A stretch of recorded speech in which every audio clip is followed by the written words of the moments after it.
السلام علیکم. مشر محمود خان وایي چې سپیکر ایاز صادق تر الیکشن له مخه کوټې له راغلی و او له چا سره ولیدل راځي د ده له خولې یې وارو. یہ ایاز صادق یہ صبح نکلتا ہے چارکول پڑتا ہے، مجھے پتا ہے. اس کو قسم دے دو ان چارکولوں کی کہ تو کوچا نہیں آیا تھا الیکشن سے پہلے. تو نے اپنے پارٹی کے لوگوں کو جو آج ادھر بڑے بڑے عہدوں پہ فائز ہیں، آپ نے یہ نہیں کہا تھا ان سے کہ ہماری بات فوجیوں کی سطح ہو گئی ہے اور ہمیں 2/3 میجارٹی ملے گی، فلانے بریگیڈیئر فلانے کرنل فلانے میجر سے رابطے میں رہو. ابھی یہ آدمی جب اسپیکر بیٹھے میں تو ڈر جاتا ہوں. اور میں نے اسے کہا تھا، اس کے پیچھے میں گیا تھا لاہور، اتنے لوگ اس کی پارٹی کے بیٹھے ہوئے تھے. میں نے کہا یہ کیا تماشا ہو رہا ہے، میرا کیا ہے ایک ووٹ ہو یا نہ ہو، لیکن بات یہ ہے اس ملک میں آئین کی حکمرانی نہ ہو. ہم نے آئین سے کھیل کھیل کے اس ملک کو توڑ دیا. تاسو واورېدل چې څه یې وویلې.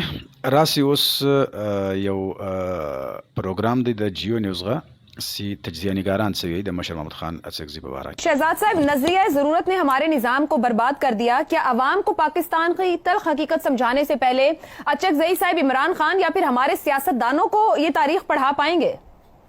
دیکھیے، اچکزئی صاحب کے لیے شعر کسی نے کہا تھا، انہوں نے کہا تھا دیکھا جو تیر کھا کے کمی گاہ کی طرف اپنے ہی دوستوں سے ملاقات ہو گئی. تو یہ اپنے ہی دوست ہوتے ہیں جو کمی گاہ میں چھپ کے اچکزئی صاحب والوں جیسوں کو بدقسمتی سے دھوکہ دیتے ہیں. بہرحال لیکن مستقل مزاجی ان کی داد دینی چاہیے. وہ جمہوریت کو جس طرز میں وہ سمجھتے ہیں، میرا خیال ہے، اور جس طریقے سے انہوں نے جمہوریت کی لڑائی لڑی ہے اس پورے اتنے پرانے عرصے میں، اتنے لمبے عرصے میں، کوئی اور سیاسی قوت اس لیول پہ نہیں پہنچ پائی. تو داد دینی پڑتی ہے کیونکہ وہ جمہوریت جس طرح سمجھتے ہیں اس طریقے سے جمہوریت کے لیے لڑتے بھی ہیں. اور اسی کا ایک مستقل مزاجی کا ایک عمل ہے جو اس میں شامل ہے اس وقت. دیکھیے آگے جا کے کون کس وقت کیا کرتا ہے یہ تو کسی کو معلوم نہیں ہے، لیکن مجھے یقین ہے کہ یہ اپنی جنگ پہ، دیکھیے راہ راست پہ ہیں. اگر یہ راہ راست پہ ہیں جو کہ وہ ہیں تو کسی ضرب عضب کا خوف نہیں ہونا چاہیے. اور اگر ضرب عضب نہیں ہوگی تو رد الفساد کا بھی امکان نہیں ہے. اس لیے مجھے لگتا ہے کہ جیسے اگر کوئی صحیح رستے پہ ہو تو اپنے طور پہ اپنے رستے پہ ہمیشہ قائم رہتا ہے اور اس کی مدد بھی ہوتی ہے. ایک ہمارے کچھ سیاستدان ہیں جنہوں نے کہا کہ ریاست کو بچانے کے لیے ہم نے سیاست قربان کی. بدقسمتی سے آج وہ لوگ سیاست بچانے کے لیے جمہوریت کو قربان کر رہے ہیں. اور یہ لکھ کے رکھ لیجئے میرا جملہ، آج جمہوریت قربان ہو رہی ہے سیاست بچانے کے لیے. تو جو لوگ جمہوریت کی جنگ لڑتے ہیں، جمہوریت کے لیے زندہ ہیں، جمہوریت کی بات کرتے ہیں، میرے خیال میں بہت بہتر کرتے ہیں اور پاکستان کے حق میں کرتے ہیں اور پاکستان کے لیے کرتے ہیں. مجھے 17 سال ہو گئے اس ٹیلی ویژن کے اوپر میڈیا کے اندر رہتے ہوئے، آپ لوگوں کے ساتھ یہ بحث کرتے ہوئے.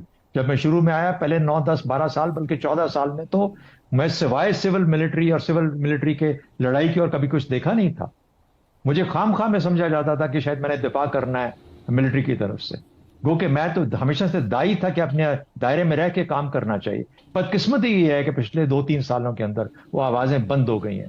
وہ دانشور جو آواز اٹھایا کرتے تھے کہ سب کو اپنے دائرے میں رہ کے کام کرنا چاہیے، جمہوریت کی صحیح ڈیفینیشن کیا ہے، اس کی تشریح کیا ہے، وہ آوازیں بند ہو گئی ہیں. اور اس وجہ سے آج آپ اس جگہ کھڑے ہیں جہاں پر آپ اپنا فائدہ تو دیکھتے ہیں لیکن جمہوریت کی بات نہیں کرتا. اس طرز میں میرا خیال ہے اگر دھوکہ ہو بھی تو کم از کم اچکزئی صاحب کو اپنا سفر ضرور اختیار کیے رکھنا چاہیے. درست.